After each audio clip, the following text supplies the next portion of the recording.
Hi guys, welcome back. Right, today we have a delivery of assassin bugs, the P. horrida, the giant spiny assassins. I've had a bit of trouble with these actually. I was breeding like loads and loads and loads. If you followed the channel for a long while, you do know that these pretty much funded everything. But I think it was just before Christmas, everything sort of stopped. There was no eggs, and the past few years I was getting them say about 120 nymphs every 6 to 8 weeks. So for something to completely halt it all, I didn't know what was going on. So what we've done is I found these from Becky's Bugs and Grubs. She was actually on Facebook, eBay. I found her on eBay and then searched her up on Instagram and everything, and I've put all her links down below. So she sells not just assassin bugs, she sells all other bits and bobs, so please do check her out. But yes, yeah, we got a couple more in. I thought maybe if we introduce some new blood, reset up the entire setup, and see where we go from there. So guys, let's go and have a look at these assassins. So these are the ones you already have, and there's tons of eggs in there, so I can't understand it. We've got ones from Becky today, so what we're going to do, totally empty it, clean it all out, new substrate, new everything, and see how we go. So there we go guys, good close look at it. 7 in there. Quite gnarly with all the spikes.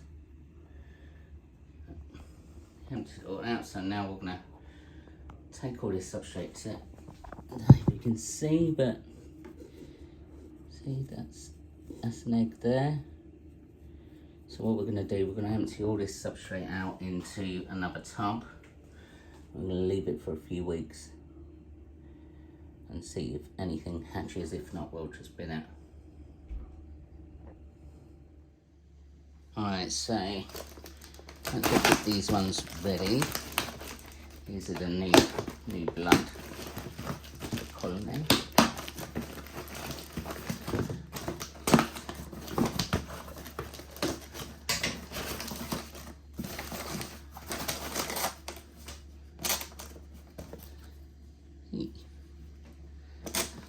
Little sticky beetles,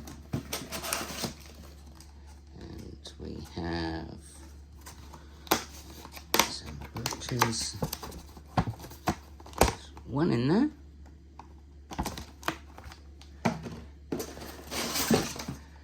and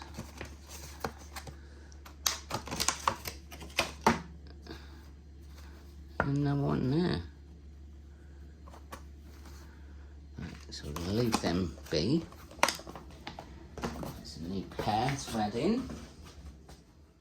So we'll start with some substrate. This is just a mix of cocoa fibre, topsoil, leaf litter. Nothing spectacular, but it will do the job. We're probably going to need about, say, 2 inches, just enough for them to stick their adrenals in the sub and lay some juicy eggs.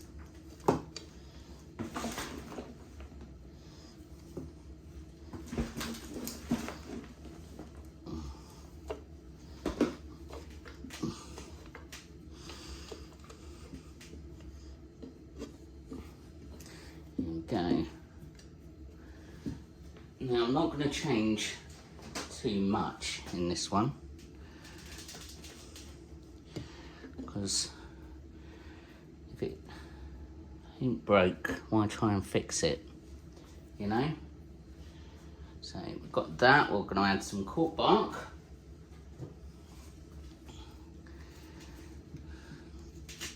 Because they like to hide under that.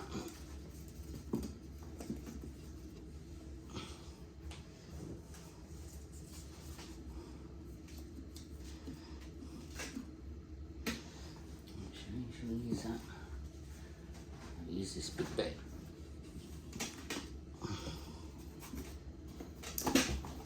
I don't want it overly complex either, because when these do start laying eggs, I want to be able to fish them out quite easily. Fish out the nymphs. What I usually do, wait until things start hatching, and then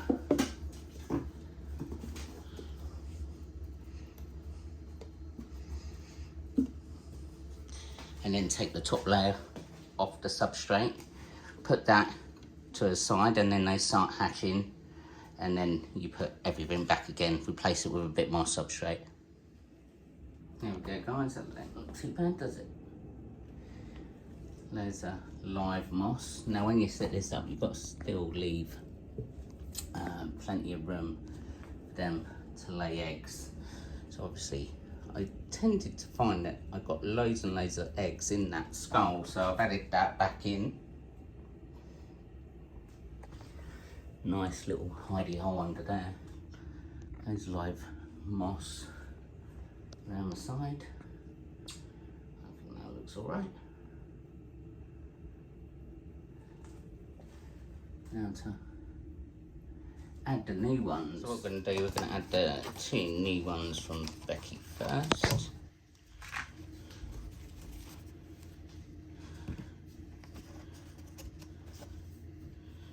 And keep a good eye on these because they will disappear very quickly. This one in.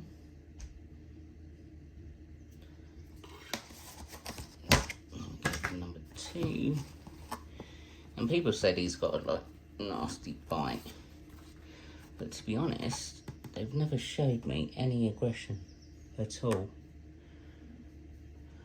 You know, obviously I respect them like you respect any tarantula or whatever, so I don't want to get bit, and I don't want it to bite me, if you know what I mean. I'm just going to start adding these in. So there's one.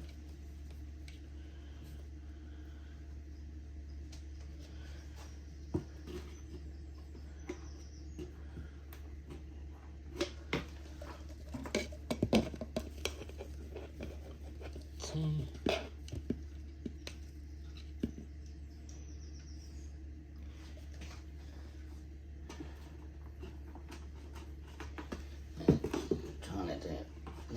They're not overly quick, these things, so it's not like they're going to bolt everywhere.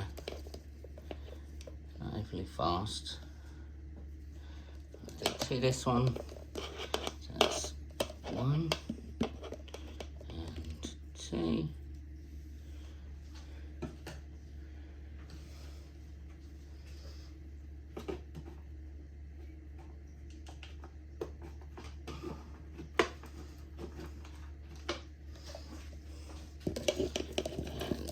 This one here, another one, all starting to explore everywhere. This is the only sub-adult I've got, gone, wherever it's gone, down there. So that one's the sub-adult. You can see different colourings to it compared to the adults.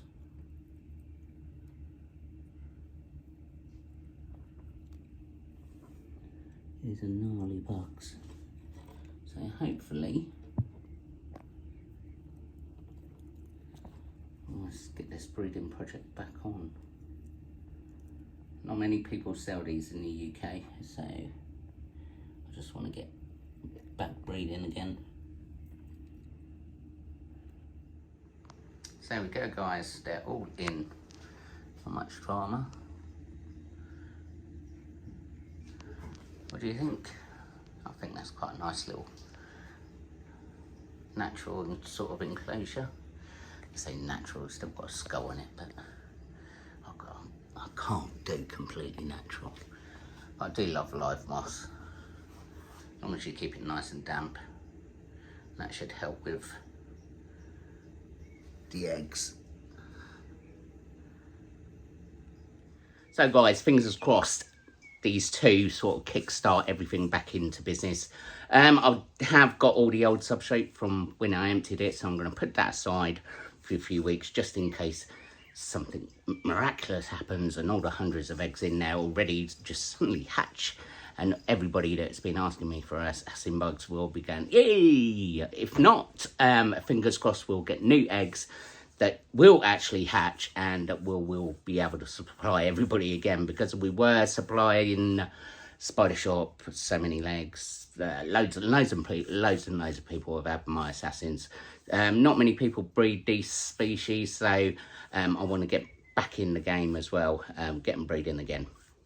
Massive thanks to Becky for those. As I said before, please do check out our links, see what else she's got for sale. There might be something that interests you guys. Apart from that, guys, thank you very much for watching. Please do leave a comment down below, hit that subscribe button, hit that notification bell, notifies you of upcoming videos. Doesn't cost you a penny, but it does mean a lot to me. Apart from that, guys, I shall see you later.